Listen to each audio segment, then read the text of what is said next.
So for this hand, we're already down to three-handed, and Phil's got a very, very strong hand. So let's see what happens here. Don Z-Win is to bring in. Phil's going to raise, or complete the bet, and Z-Win calls him. Now, on 4th Street, Phil's still low, and he's got an automatic bet. Z-Win makes the call. Is anybody kind of zeroing in on what kind of hand Z-Win has got at this point? 5th Street now, Z-Win has the low board, and he leads out. And Phil certainly is not going to fold here. And he makes the call, which I think is the right play. On 6th Street now, Z-Win is again low and has made a pretty scary board here. Phil's made his 8, but when Z-Win bets, Phil's going to make the call. And on the river, Z-Win's going to bet again. And at this point, Phil's got to call. I mean, there's really no reason to call on 6th if you're not going to call on 7th.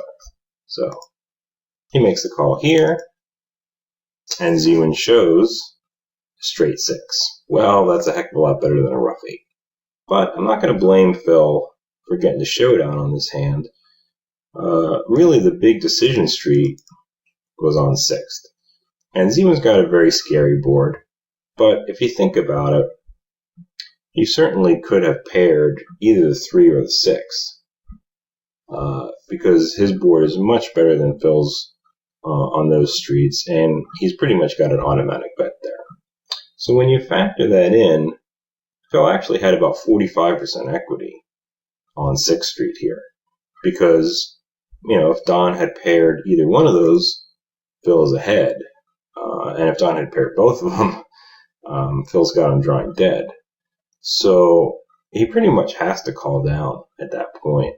And the only caveat to that would be if Z-Win were the kind of guy who he had played with all day long, which I think he did, and never ever bluffed the river when it seemed like he was probably going to get called, I might advise Phil to find a hero fold on 7th. But he's got to call 6th. Definitely the right play.